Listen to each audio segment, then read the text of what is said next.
everyone, my name is Chelsea and welcome back to my channel. For today's video, we have my first September wrap-up.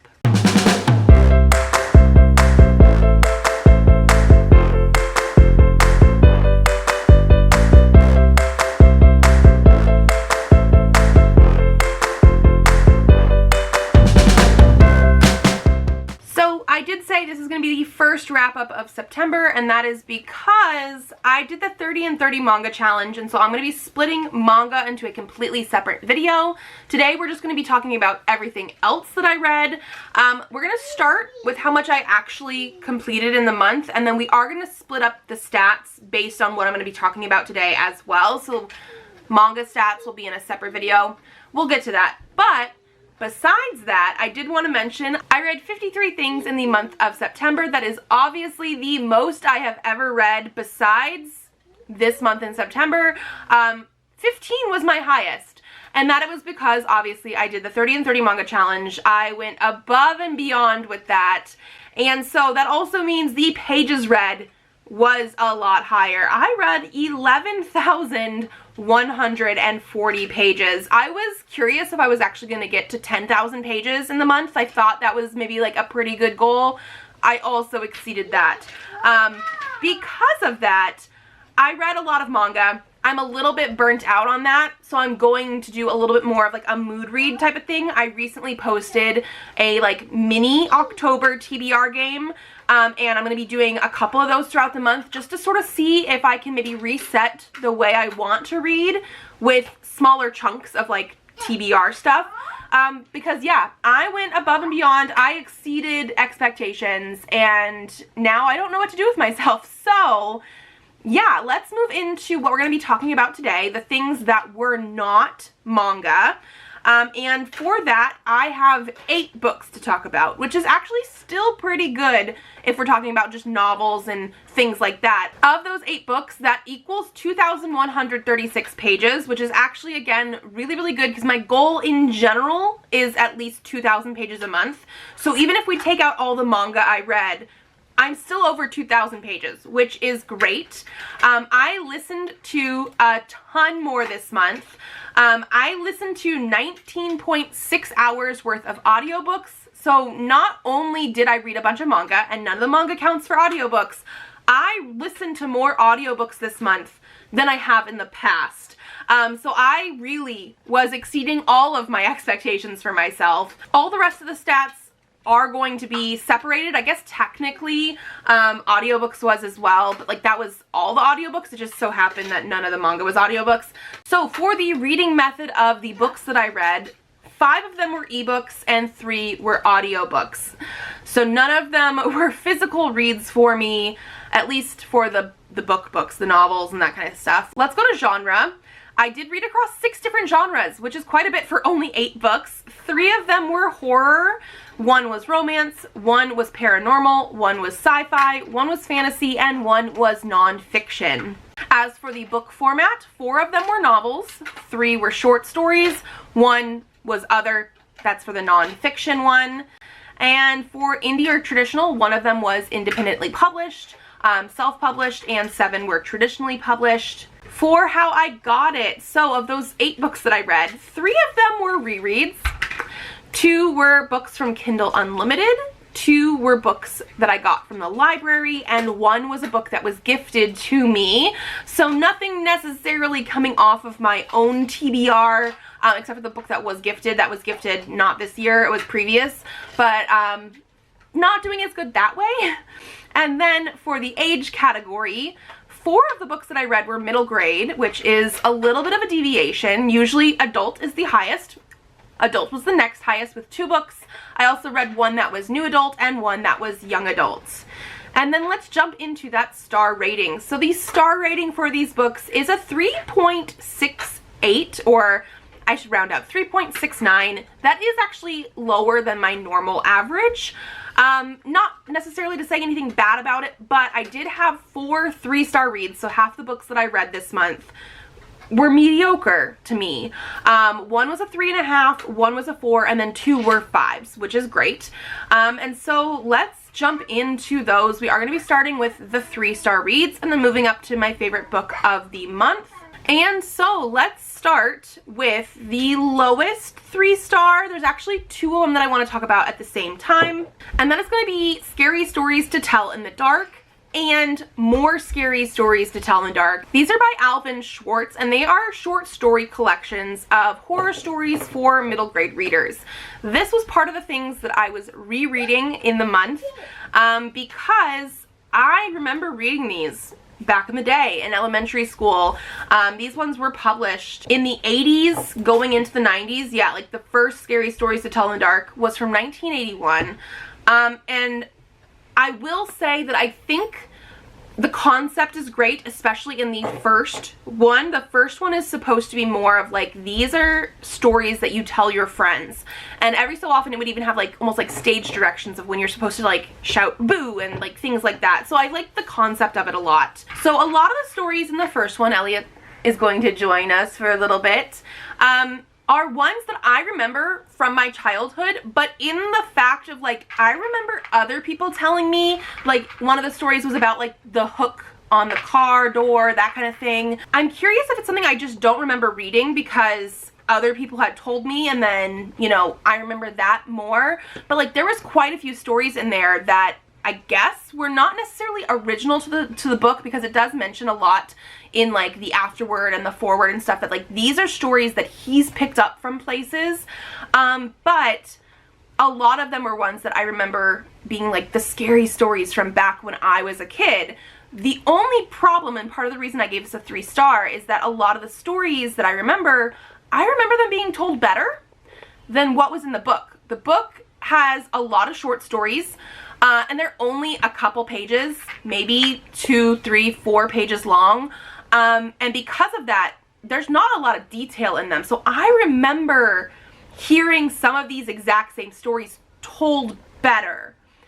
I don't know exactly which one came first because I do not remember reading these. Like, I remember reading the books, but I don't remember the stories in the context of me reading them, if that makes sense. I will also say that for Scary Stories to Tell in the Dark, we did have one instance of a story that is a very sort of common story that we don't tell because of Native American folklore, and the way it was told did not sound like what I have heard in the past. So that was interesting. More Scary Stories to Tell in the Dark, book 2, did not have as many stories that I remember from my childhood, but it was still in that very, very quickly told, not very many detail type of way. And there was one story that had the derogatory term for Romani people, which was, again, not very comfortable. So yeah, I gave those 3s. They were okay. I know I'm totally not in the age group for this anymore, but I wanted to reread them because we're getting into the like Halloween season. So yeah. So I am editing this video and apparently forgot to mention an entire book. We're still on the 3-star ratings right now, so I'm just going to throw this on in here. My next 3-star was actually Strong Female Character by Fern Brady. This was the non-fiction sort of memoir that I read. I'm reading this for a vlog project, so you guys will see more about this soon. My biggest thing is that I went into this going in for the fact that she was diagnosed autistic, but later in life, like very much later diagnosed. She's an adult female, and so it was supposed to be about, or at least my impression of it was, it was supposed to be about her and the ways that she is autistic, but the ways that it was presenting when she was younger, but the fact that she didn't get diagnosed until later and all this kind of stuff. And it ended up not having that as much. Like, there were some parts that she would definitely be like, here's some stuff about my childhood or as I was growing up, and then relating it back to being autistic. But then other parts would just not have any autism relation for a long time. I was listening to this on audio, and I do think she's a pretty good narrator that way, but I was just like wanting more of the relation back to it because that's the impression that I was under. I don't read memoirs as much from people that I don't already know about. Like, I did not know anything about her when I first started reading this, and then a lot of it does have very hard topics. Like, she obviously had some struggles when she was younger. It talks a lot about suicide attempts and suicidal thoughts and depression and other mental health issues, and then also like being in a relationship with a huge age gap when she's a minor, and then going and doing stripping and different things like that. Like, there's a lot. And sometimes we would just have a big period of the story where she's relating life experiences, but it's just those hard topics for a long time without relating it back. So I guess part of the 3-star is my expectations and what I was expecting from this, but it wasn't hitting everything that I wanted. I am very curious about her now because she is a comedian. Like, I want to see more stuff and listen to her more, but the actual book and the storytelling and the way that it went, like, I don't want to discount her life or anything, but it wasn't what I was expecting or necessarily wanting going into it. The other 3-star that I had was Light from Uncommon Stars by Rika Aoki. This is the book that somebody had gifted to me, and I want to say thank you so much, because this is something that sounded 100% up my alley. It was compared to Good Omens and The Long Way to a Small Angry Planet. It's supposed to be very like cozy fantasy. It does have sci-fi. Like, we have space aliens that are commanders from another planet, another galaxy. They're running a donut shop, and we have this violin teacher who has sold her soul to the devil and is trying to give violin prodigies. And it does have some of those coziness aspects to it. Like, we get into violin and violin making and music a lot. Like, there's a lot of like waxing poetic about that. There's a lot about food as well. Like, I loved hearing about the different Asian style foods and like things like that. There's a lot of things in here that could be very cozy. However, I will say there is a lot of transphobia in here because one of our main characters, Katrina, is trans, and I wanted so much better for her. But she also has a lot of internalized transphobia, and like a lot of things that happen are very, very hard to read. There's a lot of transphobia and bullying, and there was like lesphobia, and there's a lot in here that just doesn't quite have that cozy fantasy feel. And so I was really, really wanting more of the coziness. There's even supposed to be a sapphic romance in here, but the romance didn't really hit it well enough for me. Like, there was so much more that could have happened with this one. So while there were certain parts that I really liked, I thought the ending came together pretty well, but again, I would have wished for a little bit more from it. I'm just at that point where there was some really good things and some really not so good things. There's also a lot of like very sexual content in here, which is not a bad thing. It is very much an adult style story, and it's not sexual content in a happy way though. Like, we have a sexual assault / rape sort of thing on page. We have sexual harassment, especially in relation to the trans character, and some of the ways that they're just like seeing themselves in that. Like, we don't have like, here's our sapphic romance, let's have a sapphic sex scene. Like, that's not a thing. So all the stuff that was in relation to sex and that kind of stuff was almost all in relation to a negative feeling, and I don't know, that didn't necessarily hit in the right way for me when this is supposed to be a cozy fantasy. Like, I liked what it was trying to do. I thought it was very interesting with the different aspects of it, especially with sci-fi aspects and fantasy / paranormal aspects, but it just didn't fully come together for me. There was too much negative in the characters' feelings even for this to feel the right mood for me. I listened to this on audiobook. I want to say the audio narrator was pretty good. I don't think that was a detriment to how I consumed this, but it just, by the time I was finished with it, I was just sort of bored at listening to it, you know? Now we're gonna move on to our 3.5 star, which was, yeah, goldfish, pretzel goldfish. Is it yummy? Yeah, whatever, okay. Sit down, please. The Ghost and the Goth by Stacey Cade. I read this one because it is the same author as S.A. Barnes, who wrote Dead Silence, which I absolutely loved. But this was her debut, her first ever book. It is a YA paranormal. There's a ghost. This very, very popular girl basically gets hit by a bus and dies. So like Mean Girls, but if Regina George did not survive. And the only person that can see her is the goth kid at school, somebody who she's never really talked to. And my biggest thing with this is, I think just reading it now in the context of 2024 This is something that came out originally in 2010. And there's a note at the beginning from the author definitely stating that this is a product of its time.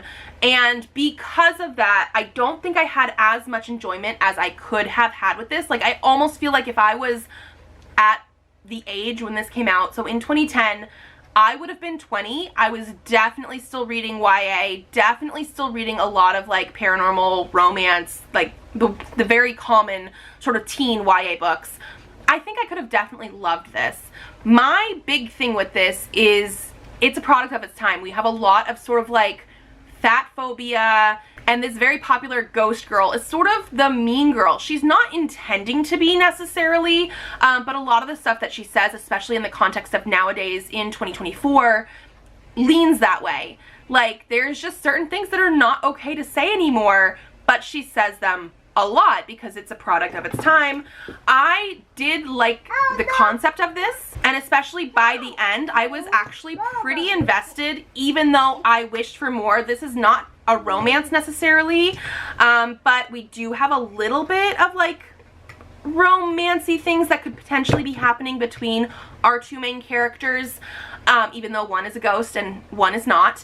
And I like the idea of it. I think also because it's a product of its time, the guy character is again feeling more with his second brain than his first brain, and just the way that the dialogue and stuff comes off, like the internal dialogue and stuff, again, not my favorite. I gave this a 3.5 because I do think there was a little bit something better than just a 3, even though some of the parts did make me a little bit uncomfortable, just with the way that it was phrased, or the way that our main character, Alona, was talking about certain other people at school. Like, she's not a very nice person necessarily. I am very curious about the rest of the series. I did read this book on Kindle Unlimited. However, book 2 and book 3 of the series are not on Kindle Unlimited. They're not on ebook at all. It looks like, I'm pretty sure the series is sort of like out of print because of how old it is, and probably either how popular it was or the fact that it's been just out for like 14 years. So I don't know how easy it would be to get a hold of the other 2 books in the series, because I don't know if I necessarily want to own them currently, but I am curious about them. Like, a 3.5 is at that point where, like, it's not a 3. If it's a 3, I usually don't want to continue at all. 3.5 is like, it wasn't as good as a 4, but I'm still curious. And so I am still curious about the rest of this series. I just don't know how I would get a hold of it. But yeah, very much a product of its time. It was a very quick read. So I'm curious about the rest of the series. Okay, so moving into the 4-star, I actually have Scary Stories 3 by Alvin Schwartz. I thought this one was a whole star rating better than the first 2 books in the series. Again, I say series, they're not connected at all, so I actually feel like they're a collection of standalone short story collections that are all scary stories. I thought this one had less problematic elements. I think we had one instance where somebody was fat, and the way it was stated could be maybe not the nicest. Like, they weren't necessarily a nice person, but I don't think it was they're not nice because they're fat, or, you know, vice versa. They're fat because they're not nice. So there is that one instance, but otherwise we didn't really have any other problematic elements. I did feel like these stories had more detail. There was less really short stories, and we had a couple longer ones. Some of them even dove into a little bit more like gore territory, which I thought was very interesting. And I have not seen the movie of Scary Stories to Tell in the Dark, but I've seen the trailer, and I think most of the stories that are coming from that movie are coming from book 3, because there was a few stories that I recognized instances from the trailer, and I do think those were better stories. So I'm curious. I would be that person. Let me watch the movie and we'll see how it is. But I do think the 3rd collection of short stories was better. They were a little bit creepier. I think they had one section that was like funny scary, which I also really enjoyed. And they just had a little bit more detail in there, which I definitely appreciated. Also, for all 3 of these books, they have very creepy illustrations. That was a plus on every single one. And then now I think we're just going into my 5-star reads. I had 2 5 stars, and it was very hard to determine which was my favorite book of the month. But I'm saying what I'm saying now. I might walk back on it later. We'll see. The one that was almost my favorite book of the month is Fantasy of Fire by Kelly St. Clair. This is the one that I'm considering new adult because it does sometimes read a little bit younger, and I think our main character is at least 18 or over. I just don't exactly remember her age, but we are finally getting into the fantasy romance part of this series. This is the third out of 4 books, and I have really been enjoying this series. I think I gave book 1 a 4.5. I think I gave book 2 a 4.5. Like, they were great, just not like getting me all the way to a 5. This one I really enjoyed. Hi. Is that you on the camera? Are you eating goldfish? Yeah. Yeah. Okay, can you sit down now, please? Thank you. Yeah, Choo-choo, good girl. I will say this one starts off a little bit slow, and I could understand why, because it is trying to like reintroduce book 1 and book 2 and sort of give us that explanation of what happened so that we can get into book 3. I think it was a little bit too slow to start because it could have sped up that sort of like summary aspect a little bit. However, once we got past that, I was blown away by the story. Book 1 and book 2 are very different from each other. Like, book 1 is very much our main character being kidnapped to go to this second land. Like, she is from the fire world and they are connected, and she goes to this ice world sort of being kidnapped and has to determine like why she's over there and what happened, because there is sort of like almost like a murder mystery type of thing. We have not gotten through all of that, like, so I guess not murder mystery, but there is a murder thing that happens. People think it's her, it's not her. We know a little bit about what's happening, like we're on her side. She is a main character through the whole thing. And I really liked this sort of like political fantasy. It's very much an introduction to that other area and to our main characters. Book 2 takes us into a completely different area, and I did really like that as well. It was a little bit jarring to go from book 1 to book 2, but I really liked how book 3 is bridging that gap between how different book 1 and book 2 feel. We are now like in one main storyline, and like I said, we are really getting into the romance aspects of it as well. We had some like big important, not necessarily like fight stuff, but like big political revelations and things were happening, and I was very excited for that. I loved how book 3 ended, so I'm just now at that point where I'm like, I need to get book 4. I do own the first one, and then I've been reading the rest of it on Kindle Unlimited, but because I love book 3 so much, I do think I need to get my hands on copies for my shelves, because this is just one of those things that I've really been enjoying. Like I said, book 1 and book 2 do have different vibes, but now book 3 has finally melded them all together, and I'm just so happy. So yeah, fantasy with a fire world and an ice world, and we're getting into that romance, and there's lots of like political things happening. I'm happy. And then finally, the favorite book of the month is going to be The Night Compass by Amanda Foody. I have been reading the Wilderlore series all year, basically on recommendation from Ashley over at Realm of Comics. She had listed book 1 of this series as one of her favorite middle grade books from last year, and I've just been slowly making my way through on audio, and I love them so much I now have all the books. I will talk about it in my haul, I guess. The Night Compass is book 4. This one actually just came out this year, so now I have to wait like a whole year for the next book in the series. But I've been talking about it on my channel, so you know. This one's actually much chunkier too. I'll show those in the haul, but it was a longer audiobook. We had a lot more stuff going on. Our main characters are getting older. I think each book is almost a whole year. So like in the first one, he's like 11. We're definitely getting up to like 14 or so now, and we're getting to know more of each other's magic, and there's, it's just being loud today, there's a lot of stuff going on, but I've been really enjoying that. We had a lot of like big things happening in this book, lots of like high stakes in this book as well, but we have lots of like magical, mystical creatures and magical powers, and like the found family and friendships in here are like one of my favorite things. I don't know where we're gonna go next, because each book has been taking us to like another location in the Wilderlore world, like each different biome almost. So we're gonna be doing something completely different next time, but it's gonna still lead us through like the main storyline of like trying to save the world sort of stuff. Like I just have been absolutely loving this series, and so yeah, I now have my hands on it. I couldn't help myself about books. Yeah, so ultimately this one or Fantasy of Fire, they're gonna be two very different feeling type of books. Like obviously Wilderlore is middle grade, Fantasy of Fire is the third book in a new adult series that is fantasy, now leaning towards the fantasy romance sort of aspect. And I've just been loving both of them. So if you're ever curious about stuff that I love, those have been very, very high on the list. And so yeah, that is going to be it for today. Like I said, I will have another wrap up coming up soon with all of the manga series things that I was reading for 30 and 30. So keep an eye out for that. That should come out Tuesday or whatever.